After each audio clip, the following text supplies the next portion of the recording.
Baik, Assalamualaikum warahmatullahi wabarakatuh. Salam sehat semua ya, para mahasiswa.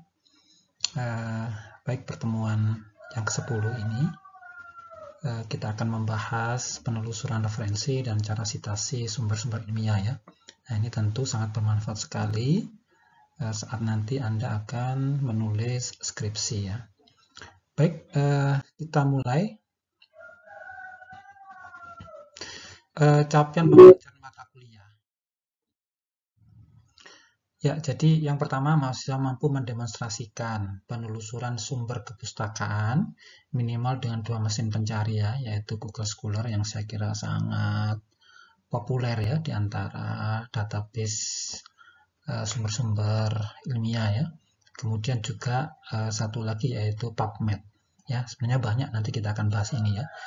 Dan yang kedua adalah mahasiswa mampu mempraktekkan cara sitasi baik dalam teks ya maupun nanti bagaimana menyusun ya referensi itu dalam sebuah daftar pustaka ya. Jadi hanya dua saja capaian pembelajaran pada pertemuan kali ini. Baik, saudara, sebenarnya apa sih penelusuran sumber perpustakaan itu? Penelusuran sumber perpustakaan adalah proses mencari, ya, mengumpulkan dan mengevaluasi berbagai jenis sumber informasi yang relevan untuk mendukung penelitian, ya. Jadi sekali lagi ini sebuah proses, ya, dari mencari, dikumpulkan, dievaluasi ya mana-mana sekiranya sumber-sumber yang relevan dan kemudian memiliki kualitas yang bagus ya. Nah ini yang dimaksud dengan penelusuran sumber perpustakaan. Nah, kemudian apa saja langkahnya? Ya, ada beberapa langkah. Yang pertama adalah menentukan topik penelitian. Ya, jadi sekali lagi, dua capaian pembelajaran tadi itu sesungguhnya dalam rangka agar Anda nanti bisa melaksanakan penelitian ya, sebagai sebuah tugas terakhir nanti Anda ketika Anda sebelum menuntaskan pembelajaran di Prodi STR ini. Kemudian yang kedua adalah menentukan jenis sumber informasi yang paling sesuai tentunya dengan topik penelitiannya. Jadi sumber informasi apa yang kita butuhkan, yang paling sesuai, nanti akan kita uraikan.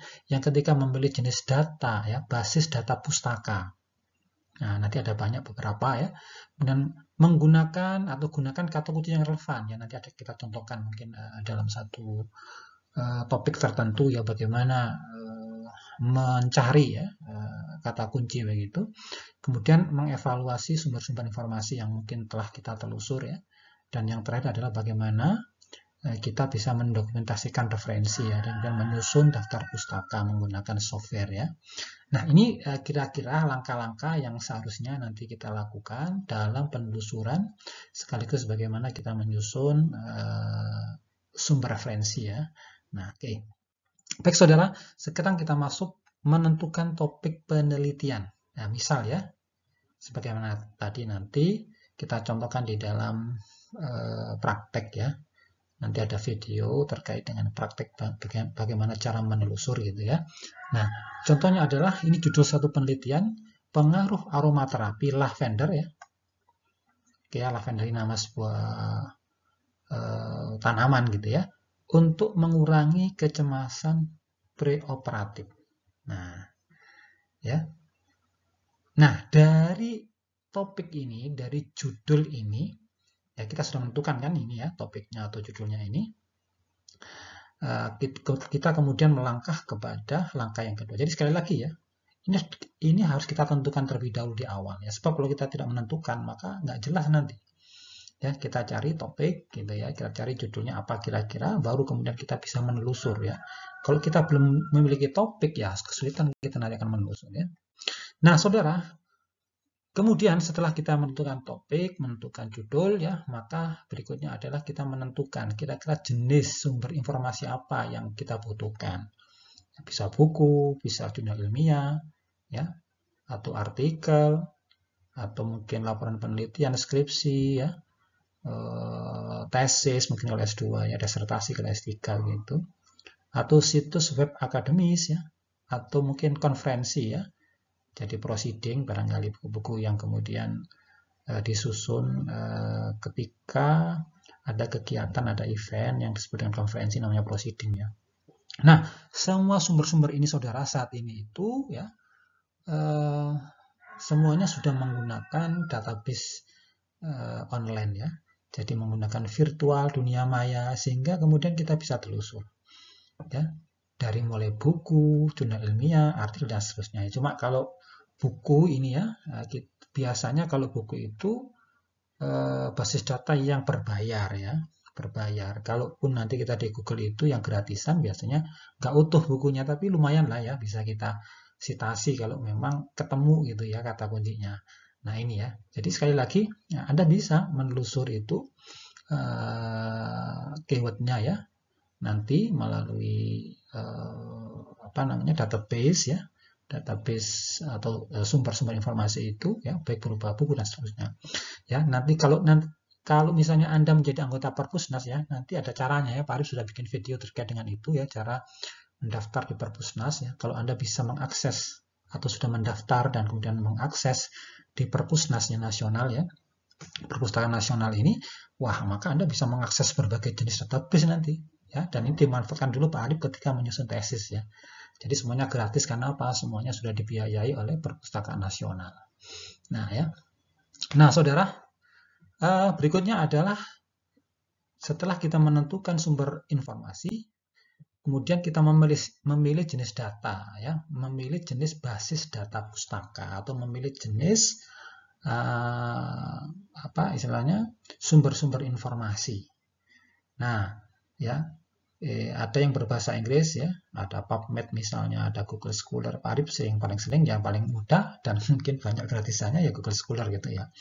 Nah, ini luas bahkan tidak mencakup bahasa Inggris saja. Google Scholar itu sebenarnya bisa juga mendeteksi yang berbahasa Indonesia. Nah, gitu ya. Tapi kalau PubMed enggak ya, ProQuest enggak, ScienceDirect enggak ya. Jadi hanya Google Scholar saja yang kemudian internasional tapi juga bisa mengindeks sumber-sumber yang berbahasa Indonesia.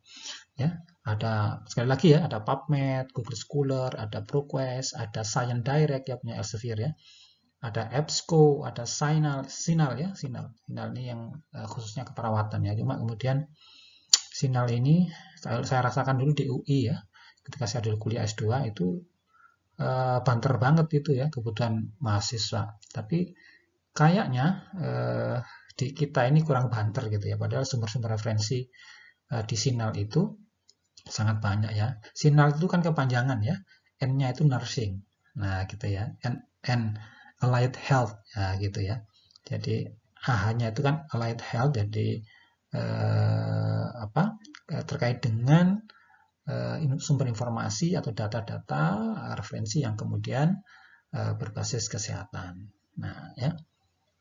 Kemudian ada Scopus ya, juga punya Elsevier ya, itu bisa juga mengindeks dan luar biasa ya Scopus ini menjadi primadona ya, menjadi primadona. Di Amerika itu aja namanya. Kalau Scopus itu kan di Belanda ya pusatnya ya. Cuma saat ini sudah mendunia. Kalau Web of Science ya, WOS ya, itu di Amerika pusatnya. Dan itu pun menjadi basis data yang kredit, yang apa ya, yang bereputasi lah ya. Yang artinya terindeks oleh Scopus itu menjadi yang the best lah kira-kira begitu. Nah, di Indonesia ada Sinta, ada Garuda ya. Nah, kemudian Google Scholar ini kalau di Indonesia disebut dengan Google Cendekia gitu ya. Jadi singkat apa namanya, nama atau terjemahan dari Google Scholar ya, Google Cendekia. Nah, kalau Anda menggunakan Google Scholar tapi bahasanya di Indonesia biasanya menjadi Google Cendekia. Nah, ini adalah basis data pustaka yang kemudian bisa diakses sebagainya gratis ya. Terutama mungkin PubMed, Google Scholar ya. Kemudian di Indonesia ada Garuda ya. Tapi yang lainnya ini sebagainya berbayar ya. Kecuali sekali lagi kalau Anda masuk ke menjadi anggota Perpusnas, nah Anda bisa ini ya. Di sana ada ProQuest, ada EBSCO, ada ScienceDirect ya. Itu basis data yang sesungguhnya sangat populer ya dan sangat bereputasi untuk mencari sumber-sumber informasi ya, atau terkait dengan sains ya. Nah, sekali lagi kalau Anda ingin lebih banyak ya sumber-sumber informasi yang bisa diakses, maka sekali lagi Anda mungkin tidak ada salahnya ya registrasi ya, mendaftar di Perpusnas sebagai anggota ya, semuanya serba online ya. Nah, nanti di sana kalau sudah menjadi anggota maka Anda bisa mengakses sekian banyak ya, sekian banyak sumber-sumber itu yang kemudian saya yakin pasti Anda membutuhkan ya. Cuma kemudian memang harus diperkuat ya bahasa Inggrisnya ya, harus diperkuat ya. Tapi sekarang ini dengan kondisi yang serba canggih ya, ada artificial intelligence dan seterusnya, kendala bahasa saya kira tidak menjadi masalah ya. Nah, masih harusnya semakin canggih ya mahasiswa untuk mengelola hal-hal semacam. Baik, nah saudara, ini adalah contoh PubMed ya. Jadi kalau Anda membuka halaman PubMed semacam ini, ya di sini ada namanya Advanced ya. Advanced itu kalau Anda klik maka dia berubah ya mesin pencarinya dari yang satu baris ini nanti menjadi banyak ya. Nah, nanti diperhatikan saja langsung ya di praktek bagaimana menelusur ya. Kan tadi saya sampaikan di capaian pembelajaran minimal 2 kita menggunakan PubMed dan Google Scholar. Nah, kemudian yang berikutnya adalah, nah ini ya, Google Scholar kalau di Indonesia bernama Google Cendekia. Ini sama persis ya, ini sudah bahasanya sudah terjemahkan ke dalam bahasa Indonesia ya.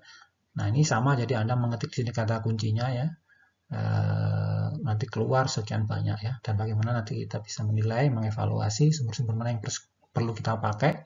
Nah, itu langkah-langkah selanjutnya ya. Kita masih di langkah bagaimana kita mencari database ya.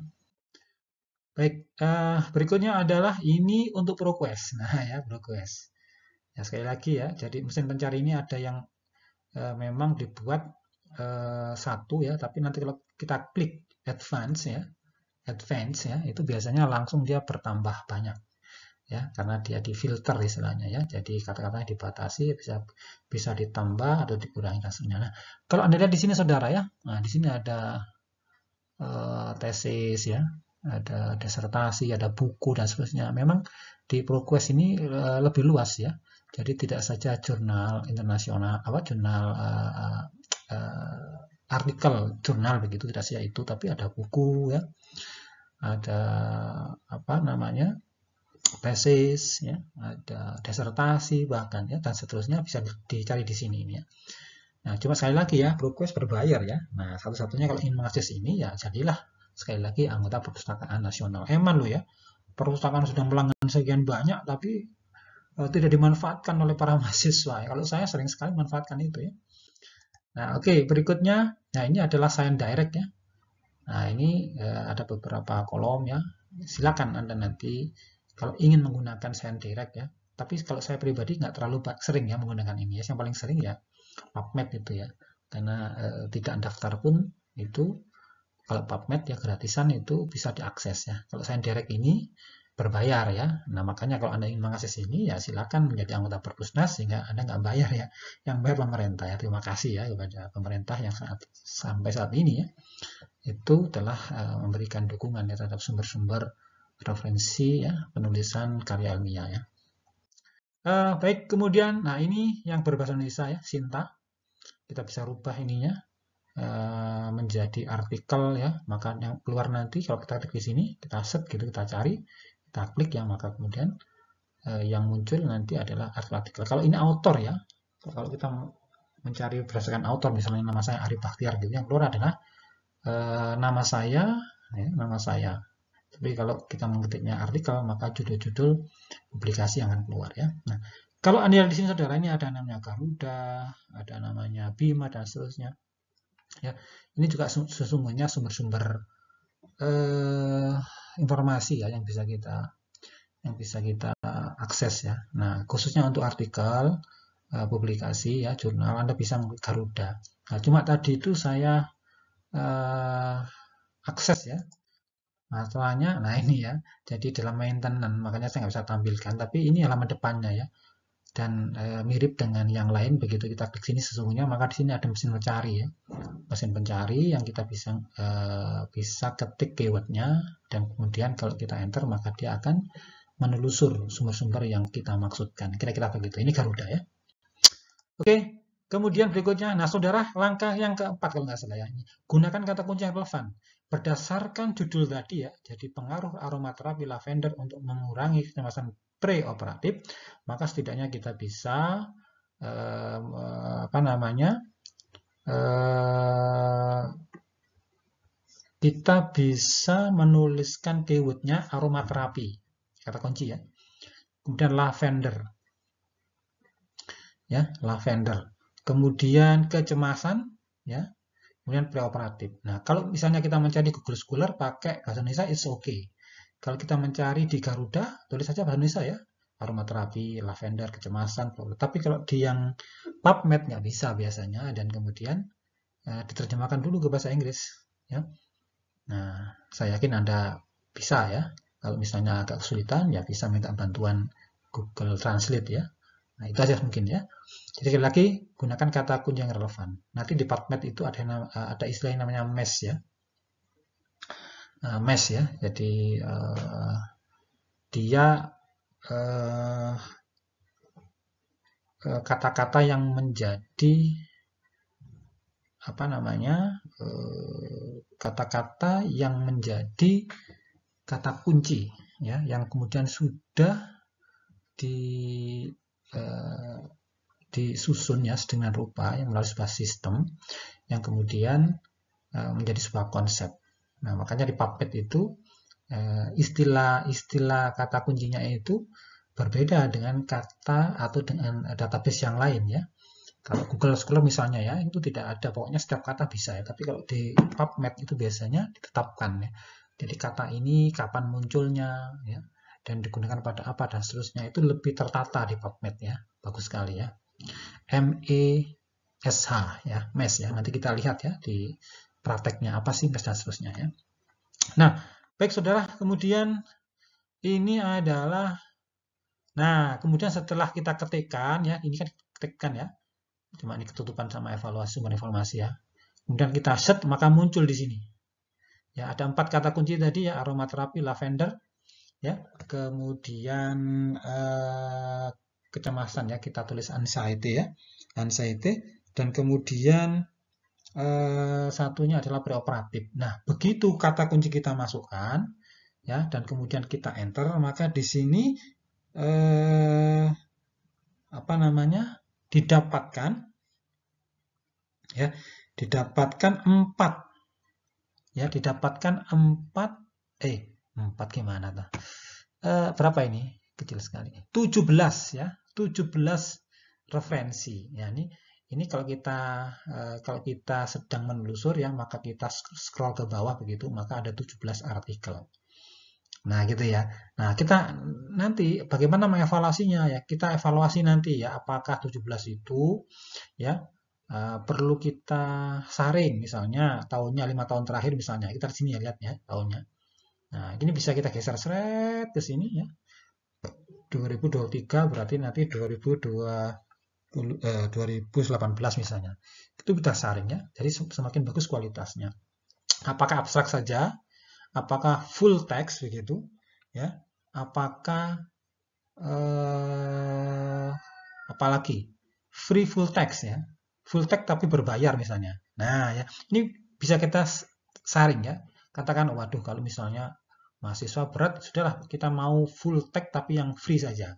Nah, dari 17 nanti begitu kita saring, maka bisa lebih sedikit ya hasilnya. Ya, kemudian kita cari yang khusus di bawahnya lagi, saudara, kalau kita scroll ke bawah itu ya, ada jenis publikasinya. Misalnya jenis publikasinya adalah RCT ya, randomized control trial misalnya. Atau mungkin naskah akademik misalnya, dan seterusnya. Nah, ini adalah kita mengevaluasi ya sumber-sumber informasi, mana-mana yang relevan, ya, mana-mana yang berkualitas bisa kita saring. Ya, tapi saya yakin ya kalau PubMed ini pasti berkualitas gitu ya. Nah, pasti berkualitas, dan kemudian yang perlu kita saring adalah mungkin tahunnya ya, jangan terlalu lama. Tahun 2006 dipakai untuk menulis karya ilmiah tahun 2023 kan sangat lama sekali ya. Nah, ini bisa jadi nanti kurang relevan. Nah, saudara, nanti sekali lagi kita perlu masukkan di sini ya kata kunci ya, yang tadi saya sampaikan di PubMed itu istilahnya MES ya. Jadi MES itu singkatan dari Medical Subject Heading ya. Kalau di bahasa Indonesia apa ya? Headings. Ya, heading itu ya kata kunci lah ya, kata kunci lah ya. Jadi medical subject heading. jadi kata-kata yang kemudian disepakati ya oleh tim di PubMed itu menjadi sebuah keyword. Nah, karena nggak semua saudara ya, nggak semua, biasanya preoperatif. Nah, apakah preoperatif itu sudah masuk belum di PubMed sebagai MES? Itu kadang-kadang nggak masuk ya. Kalau nggak masuk, maka dia bukan MES ya, tapi masih memungkinkan dicari dengan, masih mungkin dicari gitu mas saya. Ya, oke. Silakan nanti kalau ada yang kurang paham terkait dengan itu, lebih bisa tanya ya, bisa secara online atau bisa secara langsung nanti ya. Nah, sekali lagi itu, kemudian yang berikutnya saudara, nah terakhir adalah catat referensi dan susun dalam daftar pustaka. Nah saudara, kalau dulu mungkin begitu ya, tapi sekarang ini dengan adanya software ya, misalnya ada Mendeley, ada EndNote, ada Zotero dan lain-lain ini, maka pencatatan referensi menjadi mudah ya, dan bahkan kemudian dari sini kita bisa menggunakan untuk citasi. Ya gitu ya. Nah di antara ini saudara yang gratisan itu Mendeley ya. Sampai saat ini pun alhamdulillah ya Mendeley ini menggratiskan softwarenya ya. Jadi tidak perlu kita membayar, bisa Anda download ya. Bagaimana cara download? Anda bisa mengambil ya. Mungkin di video-video yang lain ya. Saya belum membuat ya. Membuat bagaimana cara. Tapi kalau sekedar mendownload dan menginstall saja gampang ya. Jadi kalau Mendeley misalnya terus saja Mendeley desktop gitu ya. Desktop kemudian muncul, pilih salah satu kemudian di-download. Nah, setelah di-download langsung diinstal saja begitu. Dan diikuti ya prosesnya. Saya kira kalau masalah download dan menginstal ini bukan sesuatu yang sulit ya. Tapi bagaimana mengoperasionalkan yang barangkali agak susah. Nah ya, jadi itu saudara, sekali lagi bagaimana kita mencatat referensi ya dan kemudian menyusun sudah difasilitasi dengan berbagai tool yang bernama manajemen referensi ya. Refman istilahnya ya, references management ya. Dan saya paling sering menggunakan Mendeley ya. EndNote ya, jadi kalau EndNote ini saudara itu ada trialnya 1 bulan ya. Saya dulu pernah menggunakan 1 bulan. Ya setelah itu saya menggunakan Mendeley lagi ya. EndNote ini karena dia berbayar ya, sehingga mungkin pada hal tertentu lebih bagus gitu ya. Tapi Mendeley saya kira sudah cukup ya. Pak Arif menulis beberapa artikel yang terbit di luar negeri pun saya menggunakan Mendeley ya. EndNote ini saya juga menggunakan ya, terakhir itu terkait dengan caring ya, jadi prevalensi dari perilaku perawat caring yang buruk gitu ya di Indonesia, itu juga sudah terbit ya, jurnal internasional di Yunani, menggunakan EndNote saya untuk manajemen referensinya. Nah gitu ya, kita lihat ya yang Mendeley kayak apa gitu. Ini contoh ya Mendeley. Jadi begitu kita klik ya, maka dia akan keluar halaman mukanya semacam ini. Ini kebetulan sudah ada banyak ya yang saya gunakan. Nah ini kalau dokumen ya, kita bisa membuat folder di sini dan kemudian nanti kita masukkan referensi-referensi yang kita miliki pada folder yang dimaksud. Ya mungkin kita penelitian 1, 2, 3 ya terserah, atau dinamakan apa foldernya terserah Anda ya. Tapi ini gambarannya. Nanti kita mengoperasionalkan bagaimana mensitasi ya di dalam teks dan bagaimana kemudian kita menyusun di daftar pustaka. Itu semua otomatis saudara ya, sehingga kita nggak terlalu bingung. Ya, kita tidak terlalu dibuat dibuat rumit begitu ya. Jadi begitu kita citasi sumber atau daftar pustakanya itu langsung bisa muncul ya. Jadi kita ketikkan ini ya di Microsoft Word ya. Nah, ketika kita mensitasi dengan Mendeley, maka di daftar pustaka atau di referensi itu, maka dia akan keluar sumber-sumber referensinya ya. Nah, ini luar biasanya di situ ya, sehingga kita nggak perlu mikir lagi bagaimana mencatat dan menyusunnya ya, dia otomatis. Kemudian ini satu lagi ya, EndNote. Nah, ini juga sudah saya isi ya. Ini sudah saya isi begitu ya. Nah, kalau tidak diisi ya kosong semua ini. Nah, tapi nanti kita belajar adalah menggunakan Mendeley. Kenapa? Karena Mendeley free ya. Free, tidak bayar, dan saya kira ini cocok dengan para mahasiswa ya. Oke saudara, saya kira demikian materi kita ya. Kita langsung saja ya. Kita praktek bagaimana menelusur dan citasi. Silakan dilihat pada video berikutnya. Demikian. Terima kasih. Assalamualaikum warahmatullahi wabarakatuh.